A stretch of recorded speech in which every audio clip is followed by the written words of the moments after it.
Hello students, आज हम लोग क्लास 9th के वही सोशलिज्म इन रसिया या रूस में समाजवाद चैप्टर्स को पढ़ रहे थे। तो उसी का आज हम लोग 4th लेक्चर्स देखेंगे, जिसमें रूस में समाजवाद कैसे आया इसके बारे में हम लोग जानेंगे। तो अगर कहें रूस में समाजवाद की बात करें तो जितने भी जो सोशलिस्ट हैं, सोशलिस्ट वर्कर्स हैं, तो उन लोगों के द्वारा, सोशलिस्ट वर्कर्स के द्वारा जो 1898 में ऐसे सोशलिस्ट जो कार्ल मार्क्स से इफेक्टेड थे, कार्ल मार्क्स से प्रभावित थे, उनके द्वारा 1898 में एक पार्टी बनाई जाती है जिसका नाम रशियन सोशल डेमोक्रेटिक वर्कर्स होता है। Russian social democratic workers, Russian social democratic workers नामक एक पार्टी की स्थापना की जाती है। और इस पार्टी का जो मुख्य उद्देश्य होता है या इसकी स्थापना करने का मुख्य उद्देश्य यह होता है कि जो मजदूर हैं उन मजदूरों के हितों की मांग करना, लेकिन जो रशियन गवर्नमेंट्स है उसके द्वारा किसी भी प्रकार के संगठन को स्थापित करने की, ऑर्गेनाइजेशन फाउंडिंग की परमिशन नहीं थी। इसलिए ये सभी अवैधानिक यानी कि इललीगल तरीके से इस संस्था काम कर रही थी या चल रही थी। ठीक है। अब जो रूस के सोशलिस्ट थे, जो समाजवादी थे, उन समाजवादियों में एक नया विचार पनपा और वो था किसानों का, यानी यहाँ के जो पीजेंट्स थे। हमने इसके पहले बताया था कि जो रशियन पीजेंट्स हैं वह सभी रशियन पीजेंट्स की बात करें तो वह अपनी ज़मीन को साल के अंत में कम्यून को दे देते थे, मीर को सौंप देते थे और रिटर्न उनकी जो आवश्यकता है उसके अनुसार फिर से उन्हें बांटा जाता था।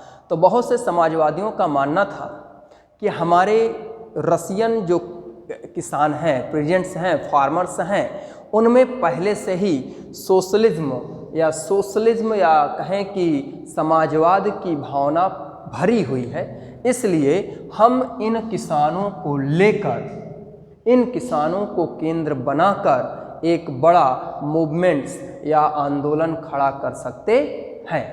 इस उद्देश्य से इन सभी के द्वारा 1900 ईस्वी में ऐसे विचारधारा वाले लोगों के द्वारा 1900 ईस्वी में एक नई पार्टी बनाई जाती है और उसका नाम दिया जाता है सोशलिस्ट रिवोल्यूशनरीज पार्टी। उसका नाम दिया जाता है सोशलिस्ट रिवोल्यूशनरीज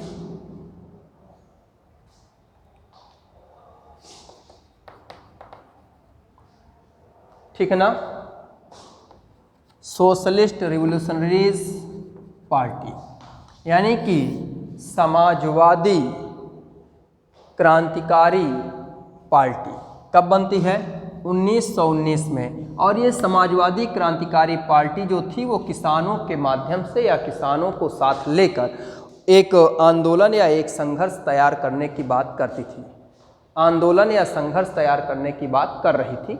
लेकिन बहुत से सोशल डेमोक्रेटिक, ठीक ना, ऐसे सोशलिस्ट डेमोक्रेटिक थे। ये ऐसे सोशलिस्ट डेमोक्रेटिक यानी समाजवादी लोकतांत्रिक विचारधारा के लोग थे जो यह मानते थे कि इन किसानों में या इन किसानों के द्वारा एक आंदोलन नहीं खड़ा किया जा सकता, या कहें कि यह इस मत से सहमत नहीं थे। बहुत से सोशलिस्ट क्रांतिकारियों का खेमा, ये सोशलिस्ट क्रांतिकारी हैं और ये कौन है? सोशलिस्ट मतलब एक प्रकार से ये लोकतांत्रिक हैं, ये सोशलिस्ट क्रांतिकारी हैं, रिवोल्यूशनरीज हैं। तो जो सोशलिस्ट क्रांतिकारी हैं, रिवोल्यूशनरीज हैं, इनका मानना था कि क्रांति किसानों से तैयार की जा सकती है, लेकिन सोशल डेमोक्रेटिक विचारधारा, समाजवादी लोकतांत्रिक विचारधारा का एक खेमा था जो मानता था किसानों के माध्यम से आंदोलन चलाया नहीं जा सकता। उनमें से सबसे महत्वपूर्ण है लेनिन। लेनिन कहते हैं कि किसानों में एकजुटता नहीं है, यानी यूनिटी नहीं है। क्यों नहीं है? क्योंकि जितने भी किसान या पीजेंट्स हैं, जैसे ये पीजेंट्स या फार्मर्स हैं, किसान हैं, तो इनमें कई वैरायटीज़ हैं। कुछ ऐसे हैं जो बहुत पुअर हैं, कुछ किसान ऐसे हैं या सम है जो क्या है, पुअर है, और अदर रिच हैं। अदर क्या है? रिच हैं, यानी धनी है। कुछ गरीब हैं, कुछ धनी हैं, और कुछ ऐसे हैं जो क्या है, वर्कर्स के रूप में काम करते हैं, या कहें कि जो ज़्यादा संपत्तिशाली लैंडलॉर्ड्स हैं उनके यहाँ वर्कर्स के रूप में कृषि का काम करते हैं। इन सभी की कंडीशंस अलग हैं, मांगे अलग है, इसलिए इन सभी में यूनिटी संभव नहीं है या यूनिटी नहीं हो सकती। इसलिए इनको साथ लेकर क्रांति संचालित नहीं की जा सकती है। इस मत को लेकर लेनिन का कहना था कि जो लेबर हैं, यानी कि जो मजदूर हैं, इन मजदूरों को एकत्रित करके क्रांति चलाई जा सकती है, किसानों को लेकर नहीं। जबकि समाजवादी क्रांतिकारी कहते हैं किसानों को लेकर क्रांति चलाई जा सकती है, और समाजवादी लोकतांत्रिक कहते हैं कि मजदूरों को लेकर क्रांति चलाई जा सकती है। इन दोनों विचारों को, किसान और मजदूरों को लेकर सोशल डेमोक्रेटिक और सोशल रिवोल्यूशनरीज के बीच मतभेद हुआ। वडाम, ये जो सोशलिस्ट रिवोल्यूशनरीज पार्टी है, ये 2 पार्ट्स में डिवाइड होती है, यानी ये इसकी विचारधारा के जो लोग हैं वो 2 खेमे में बट जाते हैं। इनका 2 खेमा होगा, यानी इस पार्टी के 2 पार्ट हो जाएंगे। पहले को कहेंगे बोल्शेविक, ठीक है ना, और दूसरे को कहेंगे मोन्शेविक। जो बोल्शेविक हैं उसके जो लीडर हैं, जो नेता हैं, वो कौन है? लेनिन है। और जो मोन्शेविक हैं उसके जो लीडर्स हैं उनका नाम है केरेंस्की। क्या नाम है? केरेंस्की। तो लेनिन या बोल्शेविक पार्टी है जो दमन, विद्रोह, क्रांति का मार्ग अपनाती है, और ये मोन्शेविक है जो शांति और कॉन्स्टिट्यूशनल, संवैधानिक तरीके से सिस्टम को परिवर्तित करना चाहते हैं, ठीक है ना। तो रूस में समाजवाद इन 2 पार्टियों के माध्यम से आया। रशियन सोशल डेमोक्रेटिक वर्कर्स, जो समाजवादी कार्ल मार्क्स से प्रभावित थे, उन लोगों द्वारा इस पार्टी को स्थापित की गई। बाद में समाजवादियों का एक खेमा है, या समाजवादियों ने विचार किया कि रूस के किसान पहले से ही समाजवादी लगते हैं, इसलिए उनके माध्यम से क्रांति खड़ी की जा सकती है, और उन्होंने सोशल रिवोल्यूशनरीज पार्टी स्थापित की और इन किसानों के हितों की मांग की और इनके माध्यम से क्रांति तैयार करने की बात कर रहे थे। लेकिन एक खेमा तैयार हुआ जो कहा किसानों नहीं, मजदूरों के माध्यम से क्रांति की जा सकती है, और उन किसान और मजदूर को लेकर मतभेद हुआ और 2 भाग में यह पार्टी बंट गई, एक बोल्शेविक और एक मोन्शेविक। ओके, अब हम लोग चलते हैं 1905 की क्रांति, यानी कि द 1905 रिवोल्यूशंस, यानी कि ये जो 1905 की क्रांति है इसे हम लोग दूसरे नाम से जानते हैं, खूनी रविवार की घटना, यानी ब्लडी संडे, ठीक है ना। तो हम लोग देखेंगे 1905 की क्रांति, इसकी भूमिका कैसे तैयार होगी, ठीक है ना। तो 1905 रिवोल्यूशंस, ठीक है। तो 1905 की क्रांति कैसे होती है इसके बारे में देखेंगे। तो इस समय अगर देखें 19वीं सदी के प्रारंभ तक, तो अधिकांश यूरोप के जो देश थे वहाँ से इस राजतंत्र शाही या मोनार्ची सिस्टम समाप्त हो चुका था, और अभी भी रूस में यह व्यवस्था चल रही थी। बहुत से उदारवादी मतलब आपको बताया गया था लिबरलिज्म, बहुत से उदारवादियों द्वारा अब यह प्रयास किया जाने लगा था कि रूस से भी इस मोनार्ची सिस्टम को समाप्त किया जाए और यहाँ भी कॉन्स्टिट्यूशनल सिस्टम या राष्ट्रीय संसद यानी नेशनल पार्लियामेंट सिस्टम को लागू किया जाए। और इसकी मांग को लेकर इन उदारवादियों द्वारा जो वहाँ के राष्ट्रवादी हैं, ठीक है ना, नेशनलिस्ट हैं और जदीदियों का मतलब होता है कि मॉडर्न विचारधारा, आधुनिक विचारधारा से प्रभावित मुस्लिम समुदाय, ठीक है ना। तो ऐसे कह सकते हैं कि जदीदियों के लिए हम एक शब्द प्रयोग कर सकते हैं कि मॉडर्न मुस्लिम्स हैं, जो आधुनिक विचारधारा से प्रभावित जो मुसलमान हैं उन्हें हम लोग क्या कह सकते हैं, जदीदियों। तो इन उदारवादियों द्वारा जो समाजवादी नेशनलिस्ट हैं और इन जदीदियों के बीच एक संयुक्त गठबंधन किया गया या इन इलाकों पर प्रयास करके इनको एकजुट करने का कार्य किया गया। तो इस समय अगर कहें तो उदारवादियों द्वारा राजतंत्र के विरुद्ध, मोनार्ची सिस्टम के विरुद्ध एक भूमिका तैयार की गई या कहें एक महत्वपूर्ण कार्य किया गया। अब आए 1904। जो 1904 का ईयर है, वर्ष है, यह रूस की जनता के लिए बहुत बुरा था या कहें कि एक प्रकार से उनके लिए बहुत ही दुखदाई था। यहाँ की 3 महत्वपूर्ण घटनाएं इस आंदोलन को संचालित करेंगी। तो जो पहली घटना है वह घटना यह है कि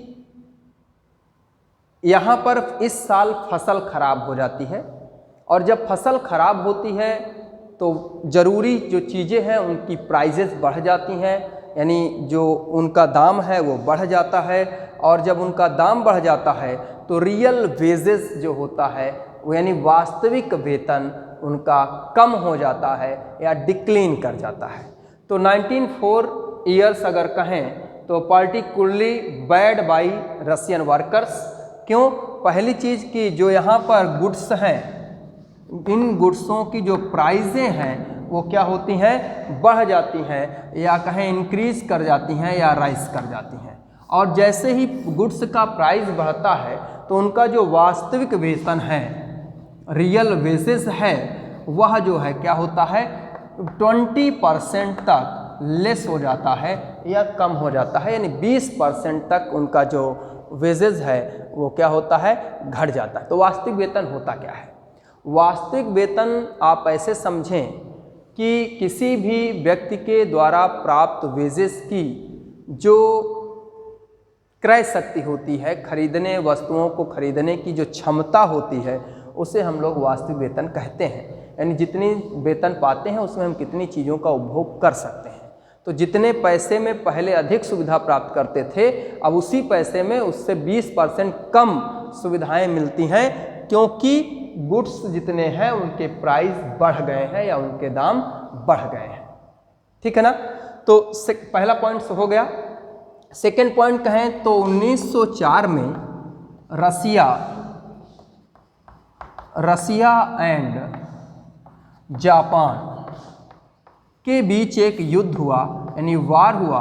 और इस युद्ध में जापान जैसा छोटा देश रसिया जैसे बड़े देश को डिफीट कर देता है या पराजित कर देता है। और जैसे रसिया पराजित होता है, लोगों में एक असंतोष की भावना चली जाती है कि वह रूस जापान जैसे छोटे देश से पराजित हो गया। थर्ड कंडीशंस देखते हैं। थर्ड कंडीशंस क्या है कि इस समय तक अगर बात करें तो इसी समय 1904 में मजदूरों की मांग को रखने वाली कई ऑर्गेनाइजेशंस, संस्थाएं बनी हुई थी, जिनमें से एक का नाम था Russian assembly of Russian workers,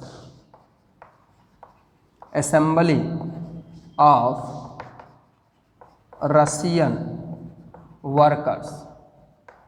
तो ये एक ऑर्गेनाइजेशन था जो मजदूरों के हितों की बात करता था।